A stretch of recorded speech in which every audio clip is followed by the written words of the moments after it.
heartfelt congratulations on this extraordinary film. Thank you so much. And it's obviously a film with a message, and it's a very powerfully mounted film. But Mohamed, before I get to that, I want to ask you firstly about you. You are widely credited with being one of the people who helped ignite the Egyptian revolution.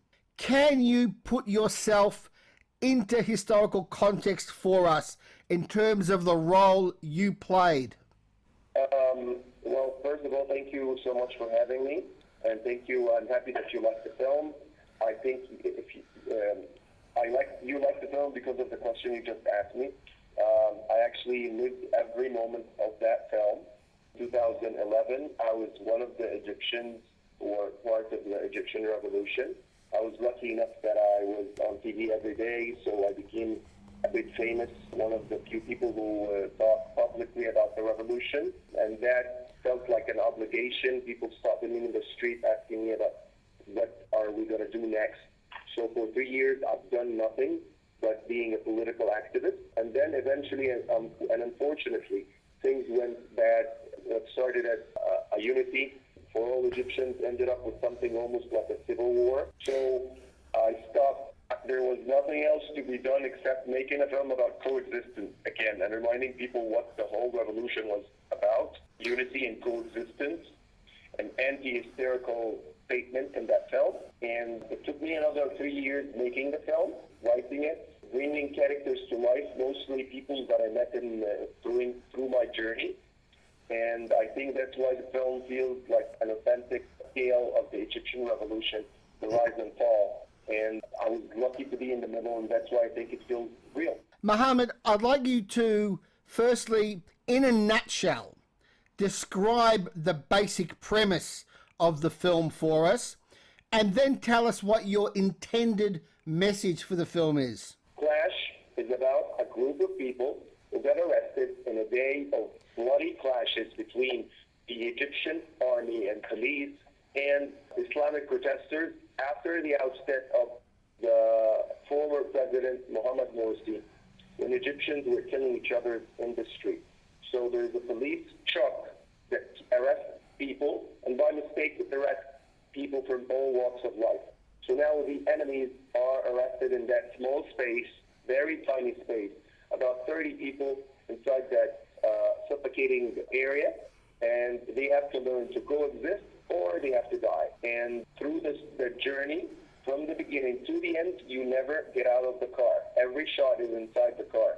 Yet the film doesn't feel like a one location thing. No, it's a moving theater. The car takes you through the bloody clashes, and it's a big budget film, an action, a political packed film that even has comedy in it. It's like a piece of Egyptian life. And if you want to know what happened in the Arab world in the past 6 years, I think this is a very fast crash course.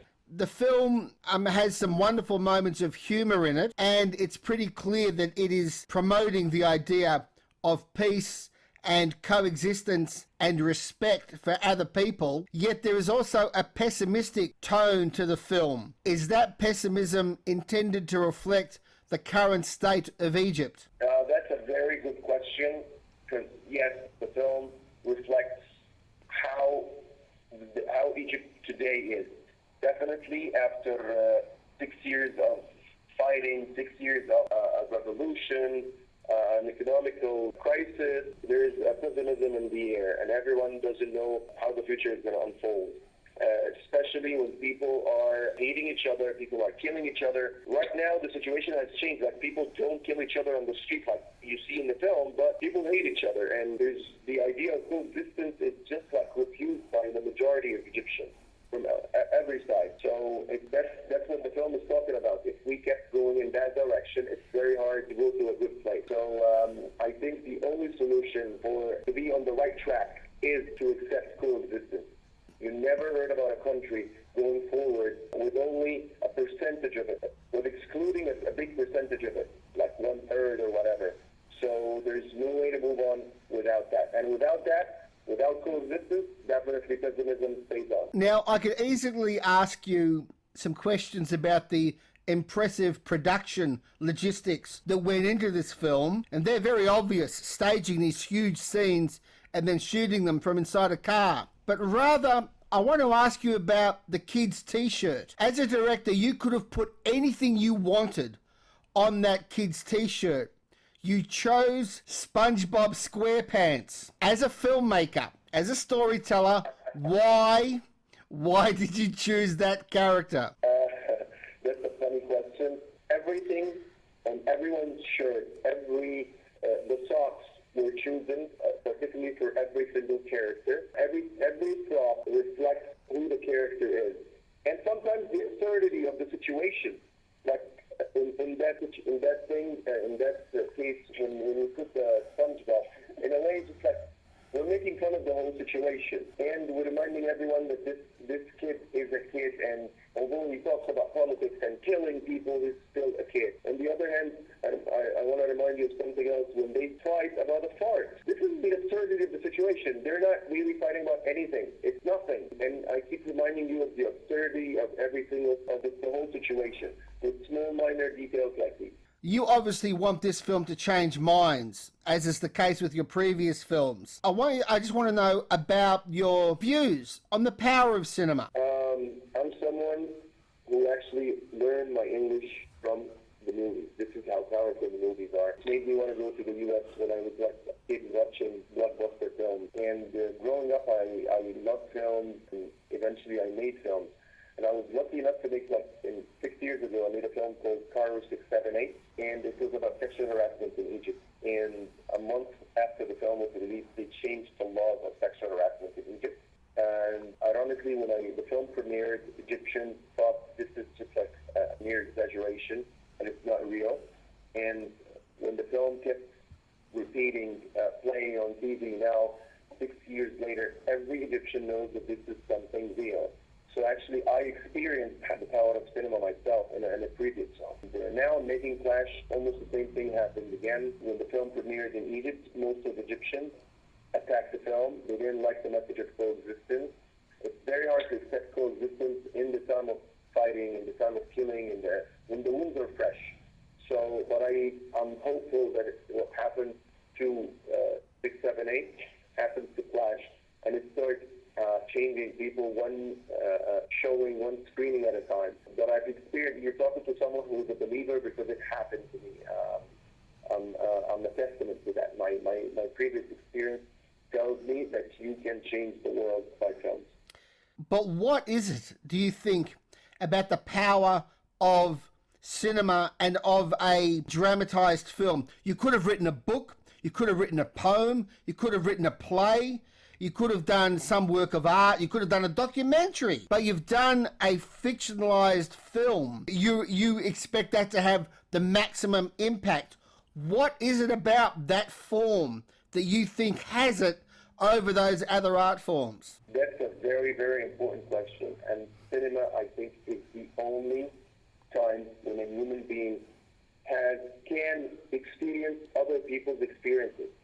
It's just like, if you remember the film Being John Malkovich, it was about people sneaking into someone's head. This is what happens in every film. It's a rare experience. It's a rare opportunity for human beings for an hour and a half to be in someone's head, to live someone's experience at the fullest. In my previous film, Cairo 678, it was about women getting harassed. I was approached from a lot of men telling me it was the first time in their life that they can really identify with women and feel how they feel after such a traumatizing experience. So that's the power of cinema. I, as a human being, changed through the past 10 years making films, trying to let myself be another person. At some point, I made a film about a criminal. It was the first time in my life that I stopped judging that criminal. It doesn't mean that I'm accepting his crimes, but I understand where he came from. It was the first time that I forced myself to understand the motive, where he's coming from, his upbringing, every single thing that wasn't me. And that made me less judgmental. And right now I always tell my friends, going to be impossible for me to be a judge, because if you kept thinking about every human being experience and his special journey, it's going to be very hard for you to judge people. And I think this is one of the most important things for humans to learn, to stop judging each other. Will Donald Trump be good for Egypt? That's actually a huge debate in Egypt, because a lot of people, Donald Trump has a very good relationship with our president. So a lot of Egyptians thought it's going to be better for us. And a lot of Egyptians who are against the current regime really wanted him to lose. So it depends. Even though Donald Trump has a very tough situation against Muslims and the Arab world, in Egypt, a lot of people think differently. For me, I don't care about just my country or my own situation. I care about the world. I care about human beings. And definitely I don't like the populist movement in the whole world. Anything that is against coexistence, because this is the statement about anti-immigration and being a populist and just like thinking about your own country and leaving the whole world is something against everything that I believe in. Could you have made this movie without humor? Or is the humor necessary to make it work? It's interesting that you brought up humor, because everyone who is listening to us would think this is a very dark film. And it is, but at the same time, it's a very funny film. There's a lot of moments that you're going to crack up and laugh. And I think this is something very Egyptian. Egyptians will make fun in funerals. And the film has, try to capture the Egyptian characteristics. And I think this is part of Egyptian trait. It's something like Egyptians would do anytime. And they would make fun of themselves, they would make fun of any situation they're in. But at the same time, as a filmmaker, I thought this film is so dark, and it's contained in one location, and I wanted people to be engaged till the last moment. And I think I used humor to make sure that people stay and people get engaged more, and people love the characters more and more. Because every character in the film has, 6, 7 lines, and still you need to remember them. That's one of the reasons, by the way, another reason that I made the clothes and every single thing is distinguished, because you only have moments to remember every single character. And I think I keep hearing the people telling me, even though there were 30 characters in that funny place, we remembered every one of them. Mohamed, I'm very interested to know what directors, what filmmakers do you admire and that have influenced you? I'm thinking Alfred Hitchcock must have had an influence on you, because the premise of your film, the device you use, is very much like Lifeboat, sticking people into one confined space. But just tell me some of the directors who you admire. It's like a bunch of directors, definitely starting from Hitchcock to modern day. There's Paul Greengrass. I was so affected by him, especially that he made a couple of films that are parts of the film, or the whole film is in a confined place, and the handheld, his commitment to the handheld and the reality of things, and this is my style in a way. I love docudrama. I love Annie-Ritu, I love Alfonso Cuarón, I love Martin Scorsese, and even if you didn't see any of Martin Scorsese's work in my film, but this is one of the things that I want to do one day. But I'm talking about this film specifically. There was this Israeli film called Lebanon, so confined in the tank. Yes, that's a great movie. A great film. I love it. I love that film. It's such a challenge. It's a super tiny place. I learned a lot from that film. But I even learned more from a German film, great film called Das Boot, 1980, the best submarine film of all time, and it launched the career of Wolfgang Petersen. Great German, generation. Yes, exactly. And a couple of actors too. So every film, you have to get your references, study them very well, and try to make something completely different and something completely